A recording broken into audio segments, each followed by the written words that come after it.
mari kita mengucapkan puji dan syukur kita kepada Allah Subhanahu wa taala yang mana dengan rahmat, nikmat dan karunia-Nya.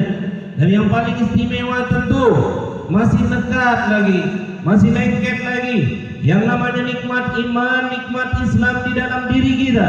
Ditambah lagi hari ini Allah berikan kepada kita nikmat kesehatan jasmani dan rohani, nikmat kekuatan, nikmat kesempatan, sehingga begitu sedap kaki kita, ringan langkah kita. Kita langkahkan kaki kita dari rumah kita menuju ke rumah Allah nih, Masjid Raya Kejuruan selesai yang diridhai Allah nih, untuk melaksanakan sholat sunat Aidil Adha yang setahun sekalinya kita laksanakan. Dan pada kesempatan ini marilah kita tingkatkan takwa kita kepada Allah. Takwa dalam arti yang sebenar-benarnya takut kita kepada Allah. Kita kerjakan semua yang diperintahkan oleh Allah dan tinggalkan apa yang dilarang oleh Allah. Karena takwa merupakan modal kita, bekal kita, investasi kita ketika kita menghadap Allah di akhirat kelak.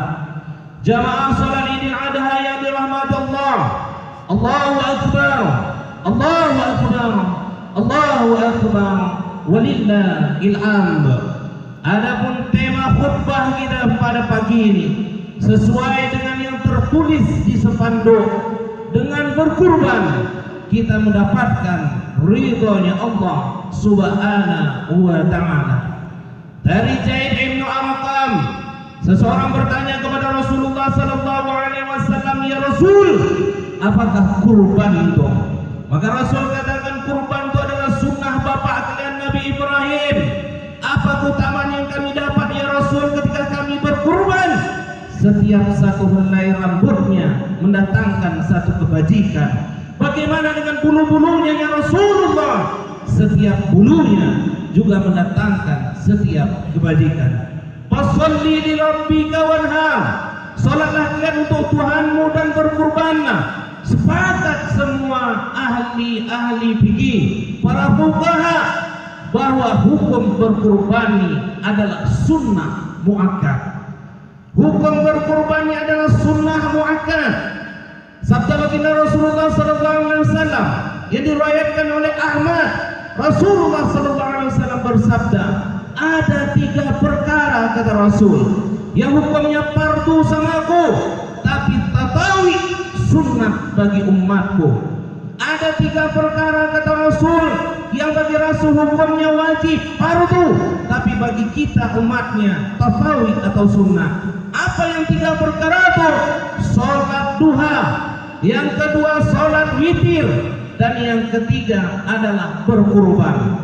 Makanya bagi saudara-saudara jamaah sholat Idul Adha yang dirahmati Allah, bagi yang sudah membuat duhanya, witirnya, dan berkurban setiap tahun, insya Allah melaksanakan amalan wajib bagi baginda Rasulullah sallallahu alaihi wasallam. Hukum dari berkurban memang sunnah muakkad bagi orang yang mampu tidak berkurban tapi tidak berdosa. Tapi sabda baginda Rasulullah sallallahu alaihi wasallam yang diriwayatkan oleh Ahmad dan Ibnu Majah, barang siapa yang mendapati dirinya berkecukupan, barang siapa yang mendapati dirinya mampu tapi dia tidak berkurban, maka Rasul tegur, jangan dekati tempat sholat kami. Kata ulangi, barang siapa yang mendapati dirinya cukup atau mampu tapi dia tidak berkurban, Rasul tegaskan, jangan dekati tempat sholat kami. Jamaah sholat Idul Adha yang dirahmati Allah Subhanahu wa taala, seluruh dunia hari ini melaksanakan atau merayakan hari raya Idul Adha. Hari raya Idul Adha identik dengan hari raya kurban. Semua musalla, langgar, masjid, tanah lapang hari ini dari pada maghrib kemarin semua mengumandangkan takbir, tahlil, tamjid, memuji kebesaran Allah Subhanahu wa taala. Rasa syukur kita atas nikmat yang diberikan oleh Allah Subhanahu wa taala. Semuanya, bahwa kan ada yang pakai pawai obor, ada yang pakai mobil hias dan sebagainya, tidak berhenti-henti mengumandangkan Allahu Akbar, Allah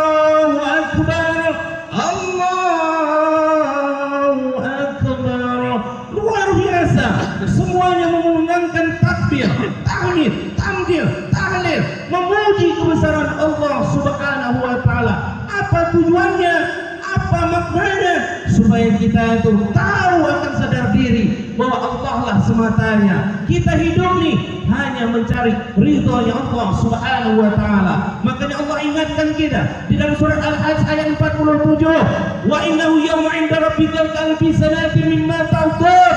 Allah ingatkan kita Bapak Ibu jamaah salat Aidil Adha yang dirahmati Allah. Satu hari kehidupan di sisi Tuhanmu 1000 tahun menurut perhitungan kalian. Kita kalau jumpa atuk kita kalau jumpa andong kita saat hari raya nih, ketika kita berkumpul, kita selalu bertanya sama atuk kita, berapa atuk punya umur, berapa andong punya umur, maka atuk itu akan menjawab. Kalau dijawabnya atuk punya umur 70, atuk punya umur 80, maka akan dibarenginya dengan kata atuk nih sudah dapat bonus.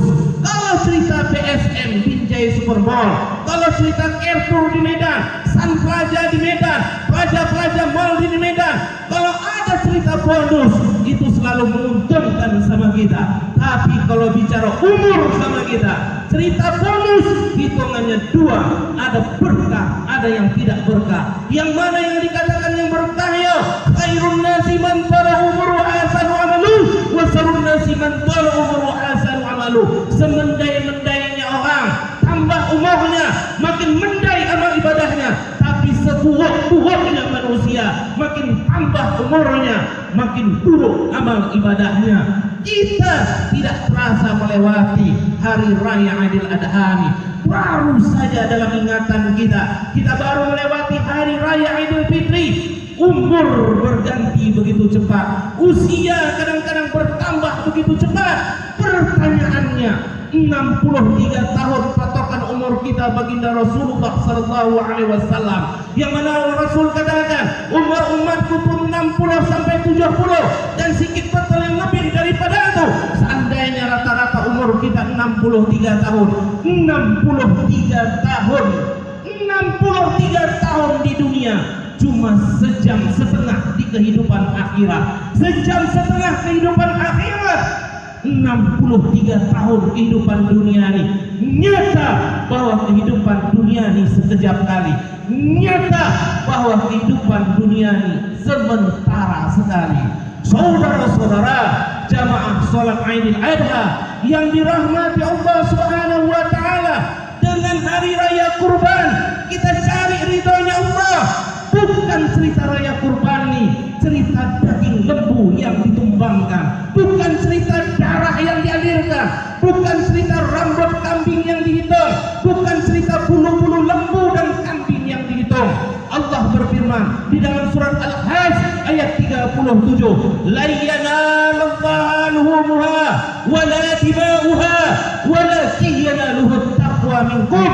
Bukan unta-unta tuh, bukan darahnya tuh yang mendatangkan ridhonya Allah, tapi ketakwaan kalian kepada Allah lah yang mendatangkan ridhonya Allah.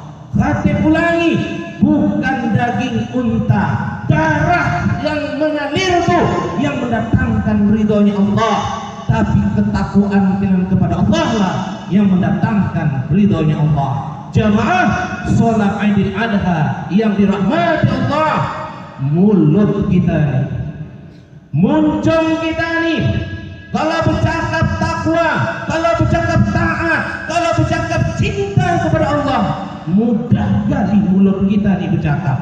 Aku taat kepada Allah, aku takwa kepada Allah, aku beriman kepada Allah. Mudah mulut ini mengucapkan takwa, taat, cinta. Walladzina amanu asyaddu hubbillah. Tapi realisasinya jauh kadang-kadang kita nih taat daripada Allah. Kita tanya pada diri kita lihat saudara-saudara kita di kampung nih, betulkah kita tuh sudah taat kepada Allah? Sudahkah hidup kita mencari ridhonya Allah Subhanahu wa taala? Sedangkan ridhonya Allah tuh dapat kita capai dengan ketakwaan kita kepada Allah Subhanahu wa taala. Wa ma yanaluhu taqwa minkum akram Arafah. Putih semua Jabal Rahmah itu, semuanya mengharapkan ridhonya Allah Subhanahu wa taala. 2,5 juta wukuf di padang Arafah, puncak ibadah al-haji itu Arafah, Haji itu Arafah. Siapa yang tidak wukuf di Arafah maka tidak sah hajinya. 2,5 juta semuanya berkumpul di padang Arafah. Semua saudara kita yang berangkat jemaah haji itu, kalau ada dari kampung selesai ini, kemarin waktu dia berangkat, dia undang tetangganya, dia undang saudaranya, dia mohon maaf, mohon izin, dia titip amanah kepada anak-anaknya, kepada keluarganya. Mana tahu andong te pulang dari Mekah lo, mana tahu atok te pulang dari Mekah, mana tahu atok dipanggil Allah di sana. Ikhlaskan atok, ikhlaskan andong, ikhlaskan abah, ikhlaskan mak. Kita pun saling bermaafan. Kenapa? Karena padang Arafah miniatur. Karena padang Arafah adalah miniatur dari suatu saat kita akan dihamparkan di padang mahsyar, di mana manusia pertama sampai manusia terakhir akan berkumpul di padang mahsyar itu, di mana matahari sekarang yang bersinar di atas kepala kita tingginya 134 juta kilometer. Hati ulangi, tinggi matahari yang menyinar di atas kepala kita 134 juta kilometer. Maka nanti di padang mahsyar Allah akan dekatkan dan jaraknya 1 mil dari atas kepala kita. Sulaim bin Amir yang meriwayatkan hadis ini, aku tak tahu maksud Rasul yang mengatakan 1 mil itu apakah ukuran jarak. Kalau ukuran jarak 1,6 kilometer ataukah alat untuk memakai celak, maka ukurannya 1 jengkal. Jumhur ulama banyak menyepakati bahwa yang dikatakan 1 mil itu tingginya 1 jengkal di atas kepala kita. Bayangkan sekarang 134 juta kilometer di Arab Saudi 45 derajat Celcius. Saudara-saudara kita banyak yang dehidrasi, tidak tahan 2 jam, semua berpayung, semuanya menutupi dirinya, semuanya berlindung. Tapi ketika kita di padang mahsyar, sejengkal matahari di atas kepala kita, 1 hari macam 1000 tahun. Wa innahu yawma inda rabbika kalfi sanatin mimma ta'udun. 1 hari macam 1000 tahun dan sejengkal di atas kepala kita. Sanggupkah kita? Sab'atu yujlimul jillah, sab'atu yujlimul jillah yawma la jilla illa jilluh.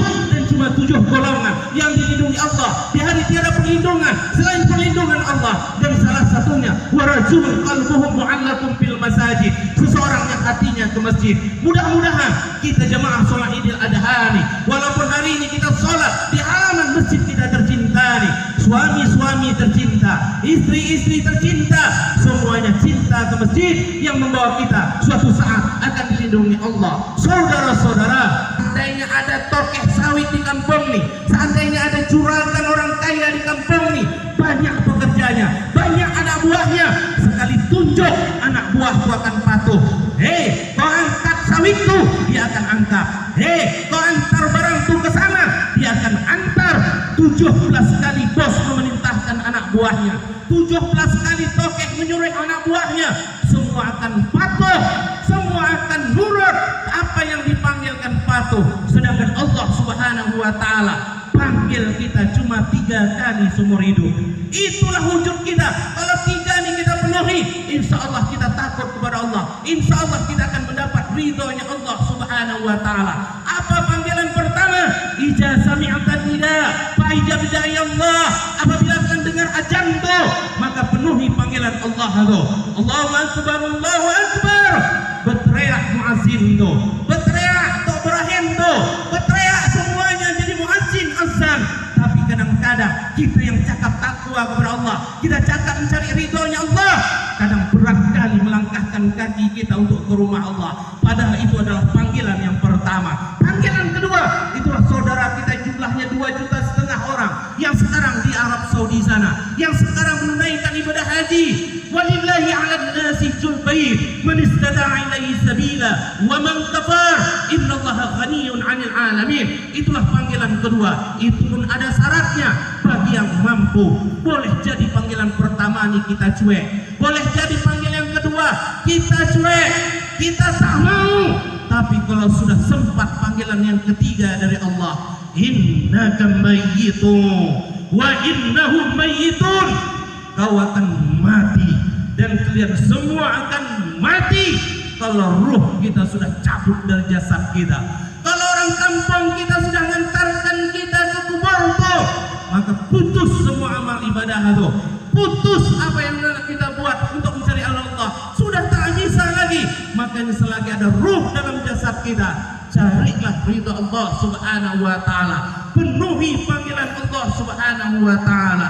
Suatu saat kita keluar dari rumah kita, kita akan dihantarkan sama ustaz-ustaz tuh, alim ulama, orang tua, sanak saudara, tetangga kita, sembari membacakan satu ayat yang dalam Al-Quran sering kita dengar. Ya ayyatuhan nafsul mutmainnah irji'i ila rabbiki radiyatan mardiyah fadkhuli fi ibadi wadkhuli jannati. Hai jiwa yang tenang, kembalilah engkau kepada Tuhanmu dengan hati yang ridha, dan Allah ridha kepadamu. Kalau semuanya kita lakukan hidup di dunia ini atas ridhonya Allah, sholat mengharapkan ridhonya Allah, berumah tangga mengharapkan ridhonya Allah, milih pemimpin mengharapkan ridhonya Allah, mencari rezeki mengharapkan ridhonya Allah, raya kurbani kita berkurban hanya mengharapkan ridhonya Allah. Wa ma qiyana lahu taqwa minkum, maka Allah katakan masuk ke golongan hamba-hambaku dan masuk ke dalam surgaku. Barakallahu li wa lakum bil Qur'anil azim wa nafa'ani wa iyyakum bima fihi minal ayati wa zikril hakim wa taqabbalallahu minni wa minkum tilawatahu